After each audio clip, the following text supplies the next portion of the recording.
Hi everyone, welcome to Sama academy. Guys, जैसे कि आपको पता है हम सोशल साइंस का पेपर सॉल्व कर रहे हैं 2020 का। अभी तक हमने 20 क्वेश्चन सॉल्व कर लिए हैं और यहाँ पे 21 से लेके 25 तक के क्वेश्चन सॉल्व करेंगे। तो यहाँ पे 21 क्वेश्चन है आपके सामने। शासन के संघीय एवं एकात्मक स्वरूपों में क्या क्या मुख्य अंतर है, उदाहरणों के माध्यम से स्पष्ट कीजिए। What are the main differences between a federal form of government and a unitary one, explain with examples।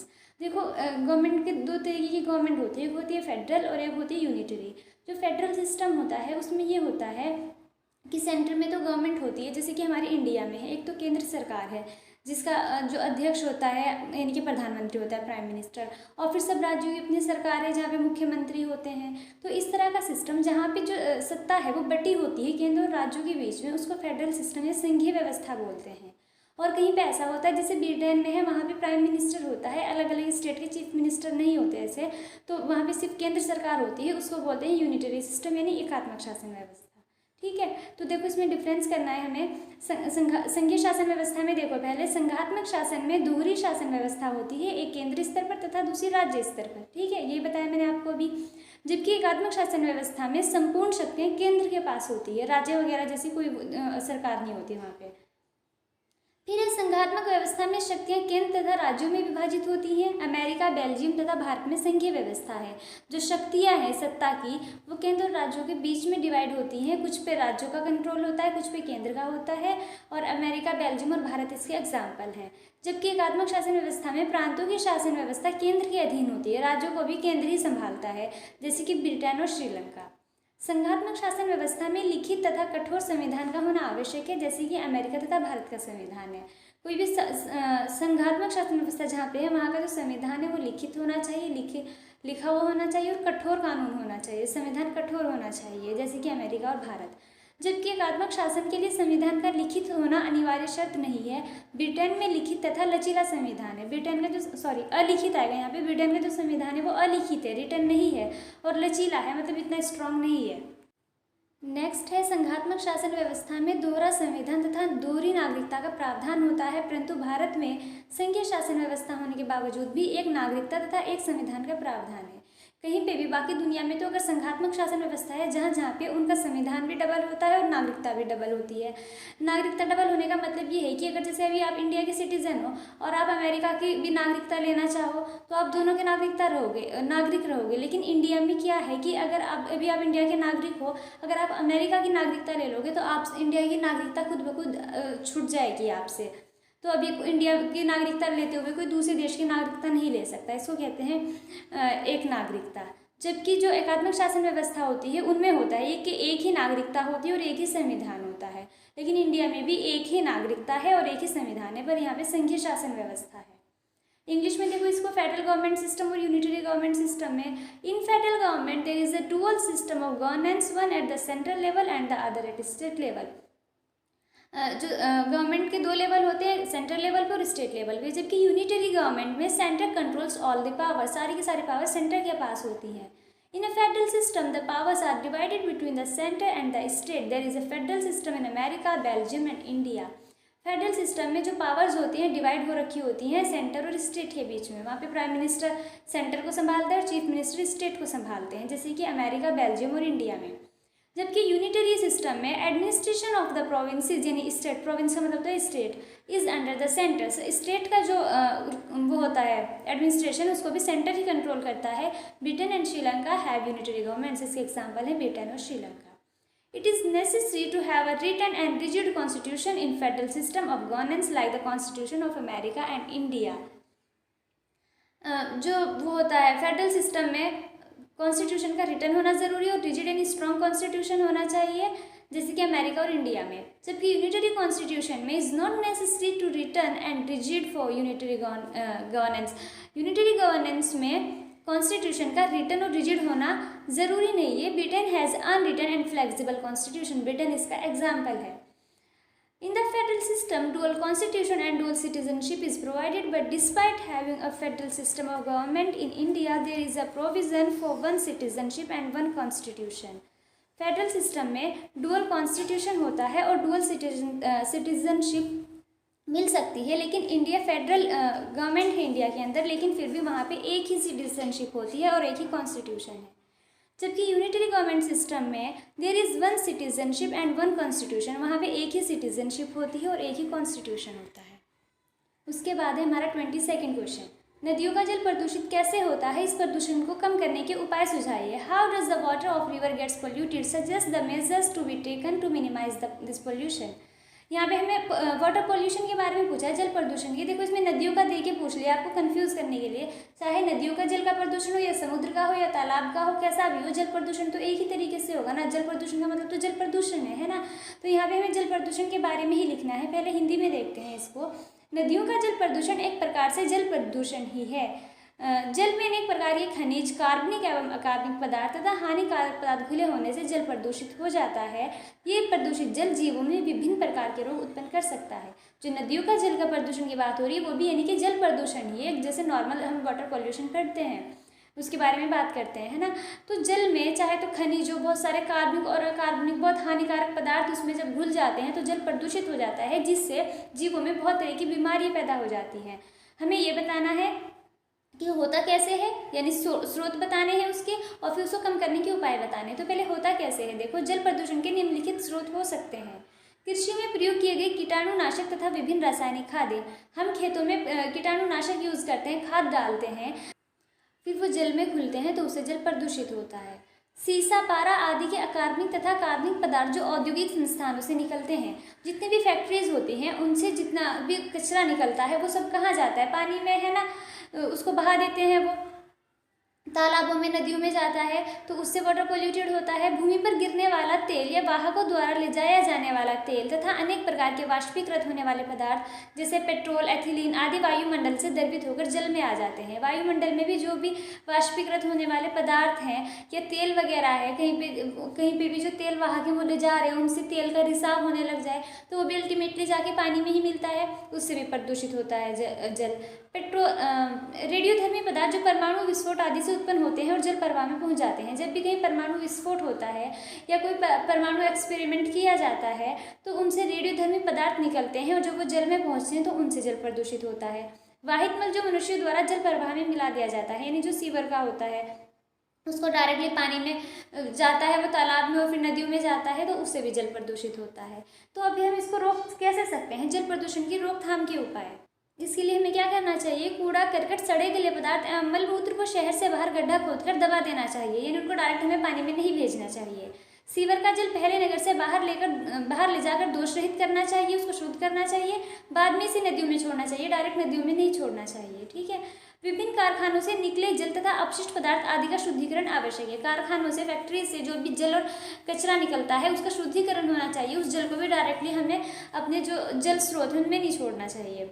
समुद्र के जल में परमाणु विस्फोट नहीं किया जाना चाहिए क्योंकि उससे भी बहुत कचरा निकलता है, वो भी जल को प्रदूषित करता है। स्वच्छ जल के दुरुपयोग को रोका जाना चाहिए।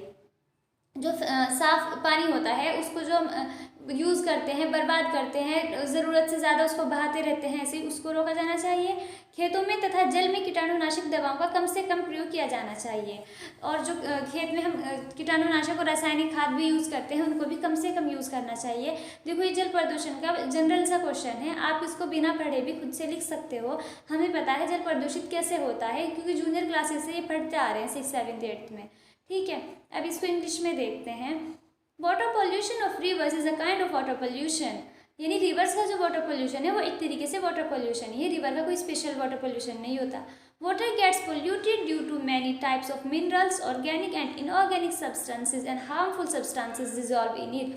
वाटर कैसे पोल्यूटेड हो जाता है, जब उसमें बहुत सारे मिनरल्स, ऑर्गेनिक और इनऑर्गेनिक सब्सटेंसेज और हार्मफुल और भी सब्सटेंस उसमें डिजॉल्व हो जाते हैं तो वाटर पोल्यूटेड हो जाता है। This polluted water can cause various type of diseases in the organism, जिससे ऑर्गेनिज्म में बहुत सारी बीमारी पैदा हो सकती हैं। अब सोर्स क्या है वाटर पोल्यूशन के, pesticides and various chemical fertilisers used in agriculture. Agriculture में, खेतों में यूज होने वाले जो पेस्टिसाइड और केमिकल फर्टिलाइजर हैं वो भी वाटर को पोल्यूट करते हैं। Inorganic and organic substances of lead, mercury etcetera which are release from industries से जो कचरा रिलीज होता है उसमें बहुत सारे अमाउंट में लेड और मर्क्यूरी होता है, तो वो भी उसको वाटर को पोल्यूट करते हैं। Oil falling on the ground or carrying by oil carriers and many types of vaporizing substances like petrol, ethylene, etc. get liquefied from the atmosphere and come into the water. वो oil चाहे ground पे गिर जाए या वो oil career लेके जा रहे हैं वहाँ से रिलीज हो जाए, या बहुत सारे एटमॉस्फेयर में सब्सटेंस होंगे वेपोराइज होने वाले, जैसे कि पेट्रोल, इथाइलिन, ही वेपोराइज होंगे और फिर लिक्विफाई होके कहाँ पे आएंगे, वाटर में ही तो आएंगे, तो उससे भी वाटर पोल्यूट होता है. Radioactive substances that are produced by nuclear explosion etcetera and reach the water stream. जो न्यूक्लियर एक्सप्लोजन जब होता है तो उससे जो रेडियो एक्टिव सब्सटेंसेज निकलते हैं वो भी वाटर स्ट्रीम में पहुँची उसको पोल्यूट करते हैं. Sewage that is discharge by humans into the water system. Humans यानी कि इंसान जो सीवेज को डिस्चार्ज कर देते हैं वाटर स्ट्रीम में, उससे भी बहुत ज़्यादा वाटर पोल्यूटेड होता है. अब है measures to prevent water pollution. Water pollution को मिनिमाइज करने के मेथड्स कह सकते हैं, स्टेप्स कह सकते हैं. Garbage, rotten matter and excreta should be buried outside the city by digging a pit. जो कूड़ा कचरा और एक्सक्रीटा होता है इन सबको शहर से बाहर ले जाके एक गड्ढा खोद के उसमें दबा देना चाहिए, इनको पानी में नहीं बहाना चाहिए. The sewer water should be first taken out of the city and made flawless, यानी कि प्योर उसको बनाना चाहिए. Later it should be release into the rivers. It is necessary to purify water and waste material etcetera from various factories. जो sewer का water है उसको पहले प्यूरिफाई करना चाहिए, उसके अंदर जो भी हार्मफुल सब्सटेंसेज है वो हटने चाहिए, बाद में उसको रिवर्स में रिलीज करना चाहिए. Nuclear explosion should not be carried out in the sea water. Sea water में न्यूक्लियर एक्सप्लोजन्स, न्यूक्लियर एक्सपेरिमेंट्स नहीं करने चाहिए. The misuse of clean water should be stopped. और क्लीन वाटर का मिसयूज हमें रोकना चाहिए. Pesticide should be use sparingly in the farms and in the water. उसमें फार्म्स में और वाटर में हमें पेस्टिसाइड को सोच समझिए कम से कम यूज़ करना चाहिए. ठीक है, ये वाटर पॉल्यूशन का था, आपको समझ आया होगा, ज़्यादा हार्ड नहीं था, ये तो इजी सा क्वेश्चन था और ये 2019 में भी पूछ रखा है और उससे पहले भी 2 से 3 बार पूछ रखा है. उसके बाद इसमें ऑप्शन दे रखा है दूसरा, भारत में कोयले के वितरण का वर्णन कीजिए. Describe the distribution of coal in India, यानी कहाँ कहाँ पे पाया जाता है, किस तरीके से पाया जाता है, हमें कोयले के बारे में बताना है. देखो पहले हिंदी में, भारत में कोयला 2 प्रमुख भूगर्भिक युगों के शैल क्रम में पाया जाता है. भूगर्भिक युग का मतलब है जिनसे हम चट्टानों की एज पता करते हैं. शैल का मतलब चट्टान ही तो होता है. तो चट्टानों की आयु के है 2 तरह की चट्टानें हैं. एक तो है गोंडवाना जिसकी आयु 200 वर्ष से कुछ अधिक है, इतने साल पुरानी चट्टानें, उनमें कोयला पाया जाता है. और दूसरा है टर्शियरी निक्षेप जो लगभग 55 लाख वर्ष पुराने हैं. ठीक है, तो 200 वर्ष और 55 लाख में तो ज़्यादा डिफरेंस हो गया ना. 55 लाख में बहुत ज़्यादा पुरानी जो चट्टानें हैं उनमें भी वो मिलते हैं, कोयला मिलता है. और जो 200 साल से कुछ ज़्यादा है जिन चट्टानों की एज है उनमें भी कोयला मिलता है. गोंडवाना कोयले के प्रमुख संसाधन दामोदर घाटी, ये दामोदर घाटी जो पश्चिम बंगाल और झारखंड का एरिया आता है, इसमें झरिया, रानीगंज, बोकारो में स्थित है जो महत्वपूर्ण कोयला क्षेत्र है. यानी जो गोंडवाना कोयला है, गोंडवाना चट्टानें हैं जो जिनकी आयु 200 साल से कुछ ज़्यादा है, उनमें जो कोयला मिलता है. तो ये गोंडवाना चट्टानें कहाँ कहाँ पे यहाँ पे पड़ती हैं, ये पश्चिम बंगाल और झारखंड में. ठीक है, गोदावरी, महानदी, सोन व वर्धा नदी घाटियों में भी कोयले के जमाव पाए जाते हैं. इन नदियों में भी कोयला मिलता है. कौन सा? गोंडवाना चट्टानों वाला ही. टर्शियरी कोयला क्षेत्र उत्तर पूर्व राज्यों मेघालय, असम, अरुणाचल प्रदेश और नागालैंड में पाया जाता है. जो चट्टानें 55 लाख से भी ज़्यादा पुरानी, 55 लाख साल से भी ज़्यादा पुरानी हैं, वो पड़ती हैं, ये चट्टानें मिलती हैं मेघालय, असम, अरुणाचल प्रदेश और नागालैंड में, तो उनमें कोयला मिलता है. ठीक है, कोयला स्थूल पदार्थ है, यानी काफ़ी जिसका प्रयोग करने पर भार घटता है. वैसे तो कोयला काफ़ी भारी होता है, लेकिन जब उसका यूज़ करते हैं तो उसका वजन कम होता जाता है क्योंकि ये राख में परिवर्तित होता है. ये तो सबको पता है, कोयला जलने पे राख बनती है. इसी कारण भारी उद्योग तथा ताप विद्युत गृह कोयला क्षेत्रों के निकट स्थापित किए जाते हैं. जिन भी उसमें इंडस्ट्रीज में कोयला यूज़ होता है मोस्टली वो इन कोयला जो ये कोल फील्ड्स इनके आसपास ही स्थापित किए जाते हैं. ओके, आपको इसमें यही बताना था. इसमें आप बहुत लॉन्ग क्वेश्चन लिख भी नहीं सकते कोयले के बारे में, बस आगे आप ये बता सकते हो कि कोयला किन किन इंडस्ट्री में यूज़ होता है, कुछ ये चीज़ बता सकते हो. बाकी आपको कोयले का ये पूछ रखा भारत में कहाँ कहाँ मिलता है, इसमें इतना ही आंसर बनेगा. In India, coal occurs in rock series of 2 main geological ages, namely Gondwana a little over 200 million years ago, and in tertiary deposits which are only about 55 million years old. यहाँ पे ये जो Gondwana rock है ना, इनकी as 200 years नहीं 200 million years है, ये भी सॉरी.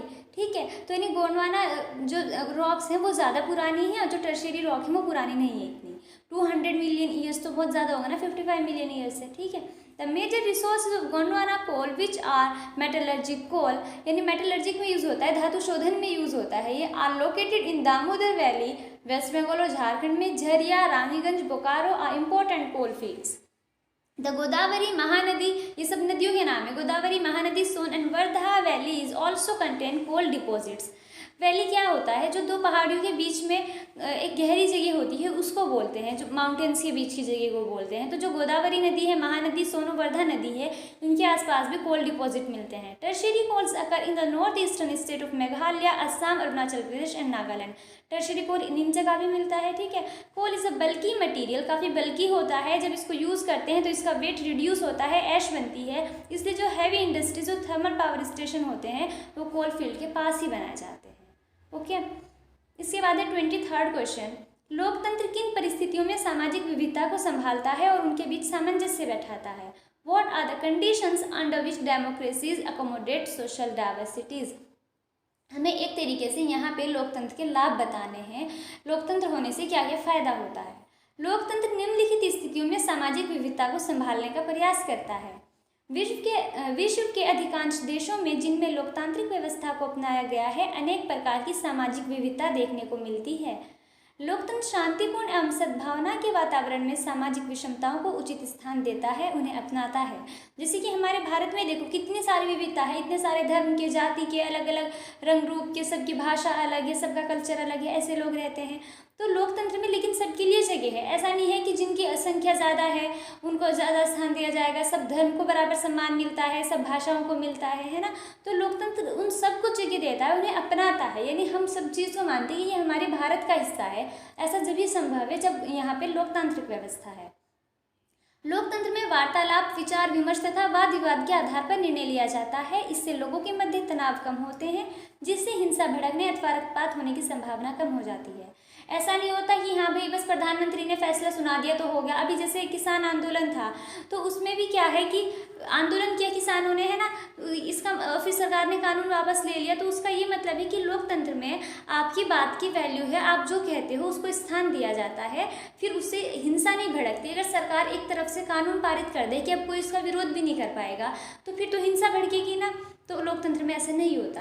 लोकतंत्र में सामाजिक विविधताओं से उत्पन्न समस्याओं का समाधान करने की क्षमता होती है। राज्य की अत्यधिक जनसंख्या होने के कारण व्यक्तियों के आचार विचार, हित, दृष्टिकोण तथा दर्शन भिन्न भिन्न होते हैं। इनके बीच सामंजस्य स्थापित करने के लिए लोकतांत्रिक व्यवस्था ही उपयुक्त है। देखो सामाजिक विविधता की वजह से समस्या उत्पन्न होती है। कहीं पे होता है कि अलग धर्म के लोग हैं तो उनमें झगड़ा हो जाता है, अलग भाषाई होते हैं जो जिनकी लैंग्वेज अलग अलग है उनमें झगड़ा हो जाता है। तो इन सबको लोकतंत्र है वो उनको कंट्रोल करता है, उनका समाधान करता है। अगर बहुत जैसे इंडिया है, इतनी ज़्यादा जनसंख्या है यहाँ की, इतनी सारी भाषाओं के लोग, अलग अलग धर्मों के, जातियों के लोग रहते हैं, तो उन सबके विचार भी अलग होंगे, उनका हित यानी नुकसान फ़ायदा सबका अलग होता है, सबका एटीट्यूड, सबका दृष्टिकोण अलग होता है। तो उन सब में लोकतंत्र बैलेंस करके रखता है। ऐसा नहीं होता कि किसी एक की चलती और दूसरों की नहीं सुनी जाती।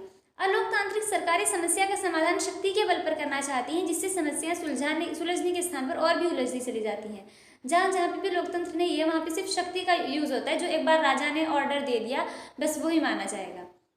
विभिन्न सामाजिक समूह में पूर्णतः तथा स्थायी तौर पर संघर्ष अथवा टकराव को सदैव के लिए कोई भी समाज हल नहीं कर सकता, परंतु यह निश्चित रूप से कहा जा सकता है कि हम विभिन्नताओं को शांतिपूर्ण तरीके से सुन सकते हैं, विविधताओं को यथोचित सम्मान दे सकते हैं तथा लोकतांत्रिक तरीके से ऐसी व्यवस्था विकसित कर सकते हैं जिसके द्वारा मतभेदों को आसानी से सुलझाया जा सकता है। इसका ये मतलब है, देखो जैसे अभी मैं इंडिया का ही एग्जांपल देती हूँ आपको। अपने इंडिया में क्या होता है कि हिंदू मुस्लिम में कितनी बार झगड़े होते हैं, है ना। तो जब अलग अलग सामाजिक समूह है, ऐसा तो नहीं होता कि उनके झगड़े हमेशा के लिए बंद हो जाए, हमेशा के लिए तो कोई भी हल नहीं कर सकता। लेकिन हाँ, हम ये कह सकते हैं कि हम इन विभिन्नताओं को भी शांतिपूर्ण तरीके से हल कर सकते हैं। चाहे कोई भी मसला हो, दो धर्मों का हो, दो अलग भाषाओं का हो, दो जातियों का, हम शांतिपूर्ण तरीके से सुलझा सकते हैं और सारी विविधताओं को लोकतंत्र में बराबर सम्मान मिलता है। इंडिया में जैसे इंडिया ये हर एक भाषा को बराबर सम्मान मिलता है, हर एक धर्म को बराबर सम्मान मिलता है, ठीक है। और हम ऐसी व्यवस्था बना सकते हैं कि जिससे मतभेदों को आसानी से सुलझाया जा सकता है, जैसे कि इंडिया में होता है, या आप कोई भी दूसरी डेमोक्रेटिक कंट्री, लोकतांत्रिक देश उठा के देख लो। अब इसी को देखते हैं इंग्लिश में। Democracy tries to handle social diversity in the following situation. कैसे कैसे हैंडल करता है डेमोक्रेसी सोशल डाइवर्सिटी को? In most of the countries of the world in which democratic system have been adopted many types of social diversity are seen. Democracy gives due places to social inequalities in an environment of peace and harmony adopts them। जहाँ पे भी democratic system adopt किया हुआ है जिन country ने, वहाँ पे हमने मोस्टली देखा है, वैसे तो किसी भी कंट्री में बहुत सारी सोशल डाइवर्सिटीज़ होती हैं, लेकिन जो डेमोक्रेसी होती है वो उन सब इनइक्वालिटीज़, सोशल इनइक्वालिटीज़ को भी इक्वल प्लेस देती है, सही जगह देती है, वो भी पीस और हारमनी के साथ देती है, उनको अपनाती है। ठीक है। In a democracy, decisions are taken on the basis of dialogue, discussion and debate. This reduces the tension between the people, which reduces the chance of violence or bloodshed. Democracy में जो भी डिसीजन लिए जाते हैं वो बातचीत के base पे डिस्कशन और डिबेट करके लिए जाते हैं, जिसकी वजह से फिर लोगों के अंदर टेंशन नहीं होती, लड़ाई झगड़े नहीं होते, वायलेंस नहीं होता, ब्लडशेड नहीं होता। Democracy has the ability to solve problems arising out of social diversities due to the huge population of the state. The morals, interests, attitudes and philosophies of the people differ. To establish harmony between them, only a democratic system is suitable. Democracy के अंदर ये ability होती है कि वो जो भी social diversities की वजह से प्रॉब्लम पैदा होती है उनको हैंडल कर सके। स्टेट की, किसी भी कंट्री की अगर बहुत ज़्यादा पॉपुलेशन है तो वहाँ पे लोगों के मोराल्स, इंटरेस्ट, एटीट्यूड, फिलॉसफी सब कुछ डिफरेंट होता है, जिससे उनके बीच क्लैश पैदा हो जाता है, कॉन्फ्लिक्ट आ जाते हैं। तो उनके बीच में हारमनी को, पीस को इस्टेब्लिश करने के लिए डेमोक्रेटिक सिस्टम ही सुटेबल है। The undemocratic governments want to solve the problem by force, due to which instead of solving the problems they get confused even more। जो भी अनडेमोक्रेटिक गवर्नमेंट हैं उन कंट्रीज़ में किसी भी बात को फोर्स के थ्रू मनवाया जाता है। कहीं पे झगड़ा है तो उसको भी फोर्सफुली ख़त्म किया जाता है, जिससे प्रॉब्लम सुलझने के बजाय और ज़्यादा उलझ जाती है। No society can ever solve the conflicts in different social groups completely and permanently। कोई भी ऐसी सोसाइटी नहीं है कि वो जो सोशल ग्रुप में आपस में कॉन्फ्लिक्ट्स होते हैं उनको परमानेंटली और कम्प्लीटली सुलझा सके।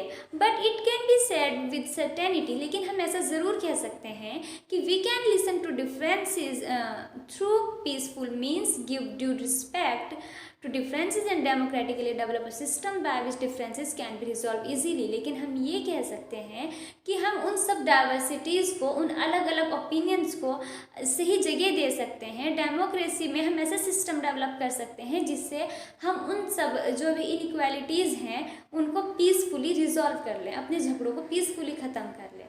ठीक है, तो आपको डेमोक्रेसी के बारे में ये समझ आया होगा। इसके बाद देखते हैं इसका नेक्स्ट क्वेश्चन। नेक्स्ट है 24वां क्वेश्चन। भारतीय लोकतंत्र के विकास में जाति, धर्म एवं लैंगिक मसले किस प्रकार अवरोध हैं? उदाहरण से समझाइए। How the matters related with caste, religion and gender are obstacle in growth of Indian democracy, explain with example. और ये क्वेश्चन बहुत बार आ रखा है। कई बार सिर्फ जाति के बारे में पूछ लिया कि जो जातिवाद है वो भारतीय लोकतंत्र के लिए किस प्रकार अवरोध है, कई बार लैंगिक मसलों का पूछ लिया, कई बार सांप्रदायिकता का पूछ लिया। तो इसको बहुत बार पूछा है, इसलिए इसको ज़रूर करके जाना। भारत का लोकतंत्र विश्व का सबसे बड़ा लोकतंत्र है, और फिर भी हमें बताना है कि उसके सामने क्या क्या चुनौतियां हैं। जो जाति, धर्म और लैंगिक मसले हैं वो किस तरह से अवरोध पैदा करते हैं। तो जबकि भारत के पड़ोसी देशों में लोकतंत्र की किले ध्वस्त हो रहे हैं, भारत का लोकतंत्र पूर्णतः सुरक्षित है, परंतु वर्तमान में भारतीय लोकतंत्र के समक्ष भी निम्नलिखित चुनौतियाँ हैं। दुनिया का सबसे बड़ा लोकतंत्र है भारत। ये भी क्वेश्चन आ सकता है एग्जाम में कि विश्व का सबसे बड़ा लोकतंत्र कौन सा है? भारत, और सबसे पुराना अमेरिका का है। ठीक है, जबकि भारत के पड़ोसी देश जैसे पाकिस्तान में देख लो, वहाँ पे लोकतंत्र के लिए ध्वस्त हो रहे हैं, यानी लोकतंत्र वहाँ पे सही से काम ही नहीं कर पाता। और भारत का लोकतंत्र पूरी तरह से सिक्योर है, सेफ है। फिर भी क्या क्या चुनौतियाँ हैं? सांप्रदायिकता। सांप्रदायिकता कब पैदा होती है? जब दो अलग अलग धर्मों के लोगों के बीच में टकराव हो जाता है। सांप्रदायिकता धर्मांधता को जन्म देती है, जिससे समाज में अनेक प्रकार के उपद्रव तथा दंगे होते रहते हैं। हमारी कंट्रीज में होता है ना ऐसा बहुत जगह। सांप्रदायिकता की भावना में बहकर मतदाता अपने मत का सही प्रयोग नहीं करते हैं। सांप्रदायिकता लोकतंत्र के स्तंभों सहनशीलता, स्वतंत्रता, समानता तथा बंधुत्व को धराशायी करने का प्रयास करती है। जैसे कि हम भारत की उसमें तो बता रहे हैं किस तरह से अवरोधक है। जब सांप्रदायिकता होती है तो लोग क्या करते हैं कि वो अपना वोट देंगे सिर्फ धर्म के बेस पे देते हैं, धर्म देख के देते हैं, यानी वो अपने वोट का सही यूज़ नहीं करते। अगर चलो हम किसी पर्टिकुलर धर्म की बात नहीं करते, लेकिन आप जिस धर्म के हो उसी धर्म का जो कैंडिडेट है उसको वोट करोगे, भले ही वो कितना भी खराब हो, दूसरे धर्म कितना भी अच्छा हो, हम उसको वोट नहीं करते, है ना। तो इस तरीके से हम अपने वोट का सही यूज़ नहीं करते। इससे क्या है, उस सांप्रदायिकता की वजह से लोकतंत्र में क्या है, सहनशीलता। जैसे हमने अभी पढ़ा कि लोकतंत्र शांति के तरीके से मामलों को सुलझाता है, लेकिन सांप्रदायिकता होने की वजह से सहनशीलता, स्वतंत्रता, समानता, ये सब चीज़ें खत्म हो जाती हैं। जातिवाद कैसे प्रभावित करता है? भारतीय समाज में जातिवाद की जड़ें बहुत गहरी हैं। व्यक्तियों को सामाजिक जीवन जातिवाद से प्रभावित होता है, परंतु अब जातिवाद ने राजनीति को प्रभावित करना प्रारंभ कर दिया है। वोटों की राजनीति ने जातिवाद को प्रोत्साहित किया है तथा प्रत्येक राजनीतिक दल ने जाति के आधार पर वोट बैंक का निर्माण करना प्रारंभ कर दिया है। जातिवाद जातियों के आधार पर समाज का विभाजन कर देता है। समाज में छुआछूत तथा ऊंच नीच की भावना व्याप्त हो जाती है। अभी क्या है, देखो लोकतंत्र में तो सबको बराबर जगह दी जाती है, लेकिन जातिवाद की वजह से क्या होता है कि कुछ लोग अपने आप को बहुत ऊंचा मानते हैं, दूसरों को नीचा मानते हैं, और फिर वो उसी तरह से वो वोट करते हैं इलेक्शन में। आपने देखा होगा हमारे यहाँ पे इलेक्शन में हमेशा जाति और धर्म का ही मुद्दा उछला रहता है, तो ये लोकतंत्र के लिए अच्छी चीज़ नहीं है। नेक्स्ट है लैंगिक असमानता। लोकतंत्र सभी नागरिकों के लिए समान अधिकारों की बात करता है, परंतु जिस समाज में महिला तथा पुरुषों की स्थिति में असमानता है वहाँ लोकतंत्र को अनेक समस्याओं का सामना करना पड़ता है। महिलाओं को पुरुषों की तुलना में कमजोर माना जाता है, उन्हें परिवार तथा समाज में पुरुषों के समान दर्जा नहीं दिया जाता। फिर से यहाँ पे लोकतंत्र के रास्ते में एक अवरोध है, क्योंकि लोकतंत्र तो सबको बराबर सम्मान देता है, बराबर मौके देता है, जगह देता है ना, लेकिन समान अधिकार देता है। लेकिन जब महिला और पुरुष के बीच ही असमानता है, महिला को उनके बराबरी का दर्जा ही नहीं दिया जाता, तो जो लोकतंत्र के उद्देश्य हैं वो सही तरीके से पूरे नहीं हो पाते। ओके, अब इंग्लिश में देख लेते हैं इसे। India's democracy is the world's largest democracy. While the democracy is being demolished in India's neighboring countries, India's democracy is completely safe. But at present, the Indian democracy is also facing the following challenges. India की democracy world की largest democracy है, और हमारी जो neighbouring countries हैं उनमें democracy एक तरीके से ख़त्म हो रही है, कोई उसको वैल्यू नहीं दी जाती। उसके बावजूद इंडिया की जो डेमोक्रेसी है पूरी तरीके से सेफ है, लेकिन फिर भी कुछ चैलेंज फेस हो रहे हैं हमारी कंट्री में भी डेमोक्रेसी को। वो क्या क्या है? कम्युनलिज्म, कास्टिज्म और जेंडर इक्वालिटी। इन्हीं तीन के बेस पे हमें इस क्वेश्चन में बात करनी थी। कम्युनलिज्म किस तरीके से खतरनाक है डेमोक्रेसी में? Communalism gives rise to bigotry due to which many types of disturbance and riots keep happening in the society. Voters do not use their vote properly due to the feeling of communalism. Communalism tries to destroy the pillars of democracy, tolerance, liberty, equality and fraternity. Communalism की वजह से लोग बैगआउट हो जाते हैं, धर्म के base पे वो डिसीजन लेते हैं, सारे दूसरे धर्म को नीचा दिखाते हैं, अपने धर्म को ऊपर रखते हैं, वोट का यूज़ भी वो सही से नहीं कर पाते, उनके माइंड में कम्युनलिज्म ही चलता है हर टाइम, और जिससे कि फिर जो वो है पिलर्स हैं डेमोक्रेसी के, टॉलरेंस, लिबर्टी, इक्वालिटी और फ्रेटर्निटी, वो मेंटेन नहीं रह पाती लोगों के बीच में।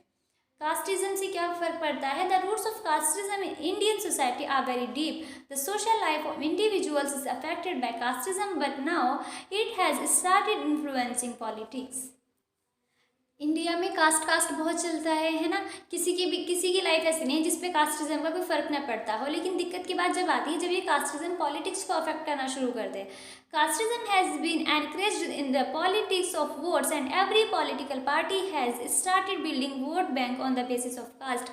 हर एक पॉलिटिकल पार्टी का ये है कि इस कास्ट के लोग तो हमेशा उस पार्टी को वोट करते हैं, इस कास्ट के लोग उस पार्टी को वोट करते हैं. अगर किसी पॉलिटिकल पार्टी ने एक पर्टिकुलर कास्ट का कैंडिडेट उतारा है तो उसको तो ये तो कन्फर्म है कि उसके कास्ट के जितने वोट हैं वो तो सारे उसी को मिलने हैं, चाहे वो इंसान अच्छा है या नहीं है.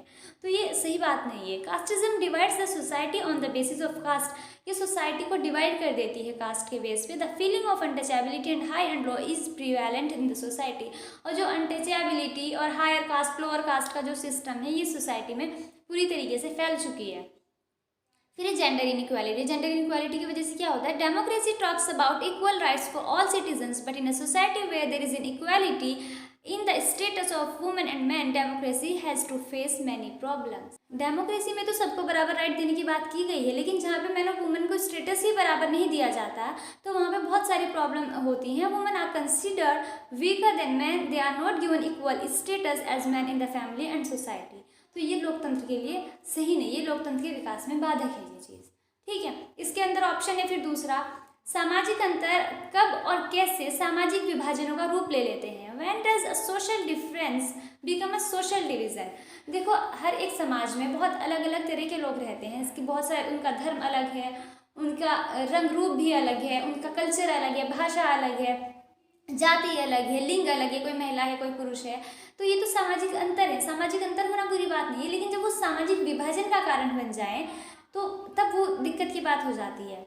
विद्वानों का यह मत है कि सामाजिक विभिन्नताएं सामाजिक विभाजन के लिए उत्तरदायी बन जाते हैं।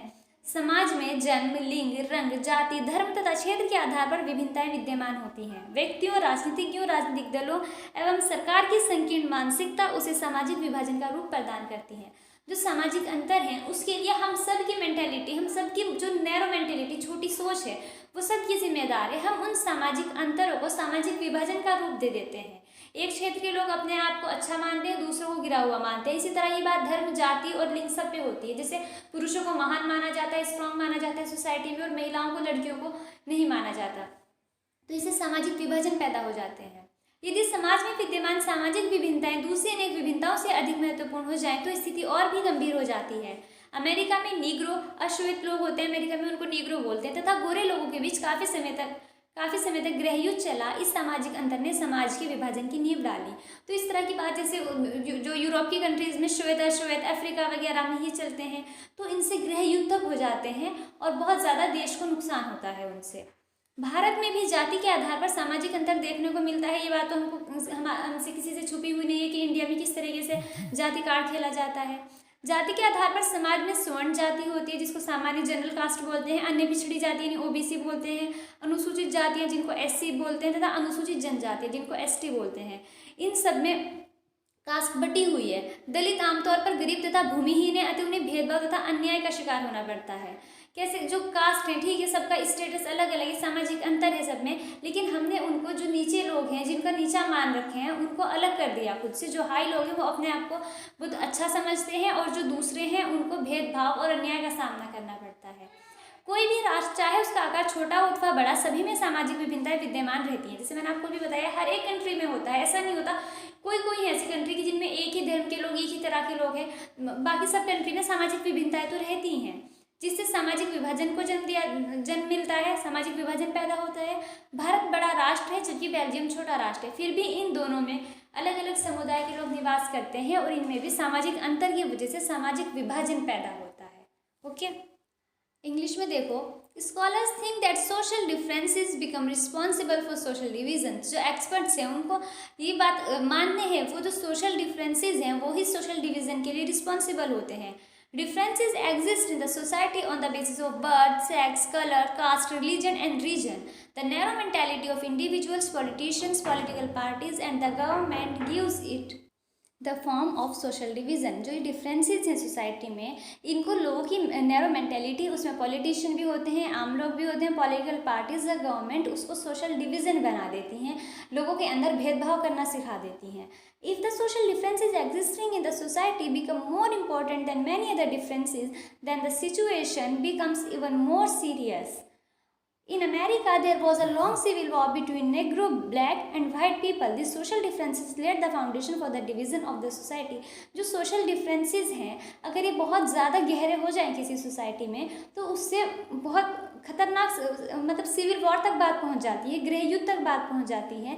जैसे कि अमेरिका का एग्जाम्पल है कि वहाँ पे जो ब्लैक और वाइट लोग थे, ब्लैक लोग जिनको निग्रो कहते थे, उनमें बहुत लंबा झगड़ा चला, जिससे सोशल डिवीज़न, मतलब एक तरीके से समाज बट जाता है।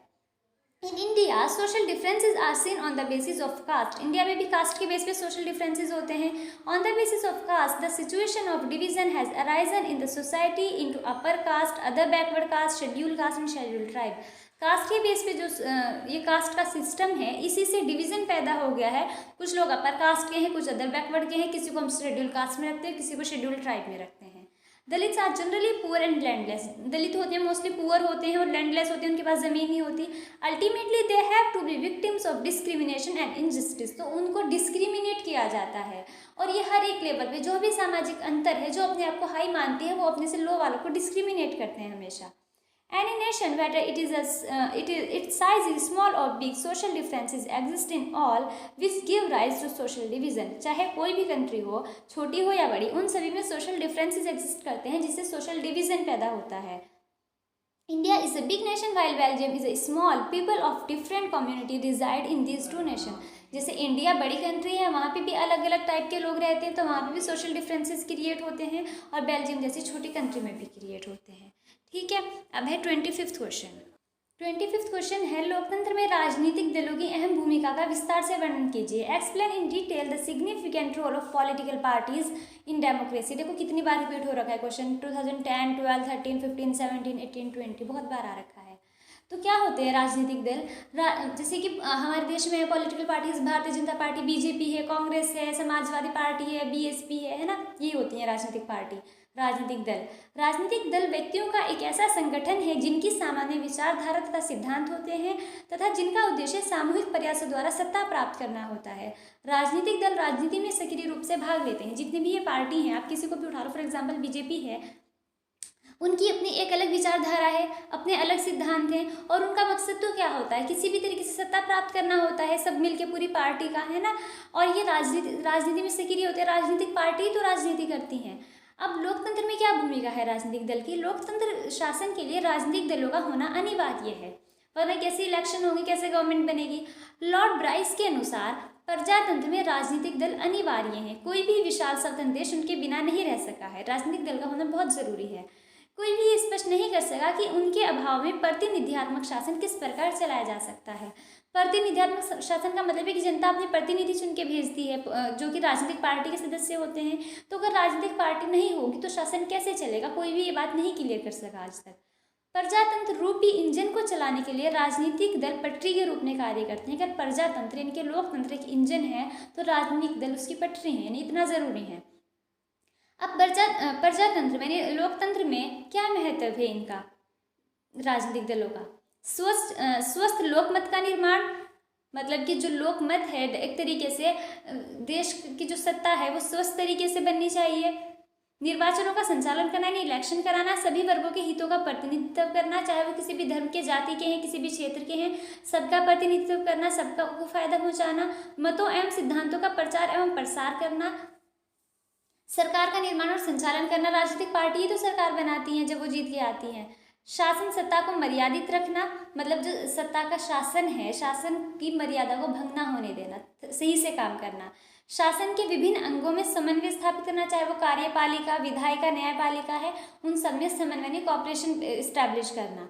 वर्तमान में कोई भी लोकतांत्रिक शासन व्यवस्था दलों के अभाव में कार्य नहीं कर सकती। अगर लोकतंत्र है कहीं पे, तो वहाँ पे राजनीतिक दल को होना ही होगा। बिना राजनीतिक दल के लोकतंत्र चल ही नहीं सकता। इसको इंग्लिश में देखो, political party. A political party is an organization of individuals who have a common ideology and principles and whose objective is to gain power through collective efforts. Political parties participate actively in politics.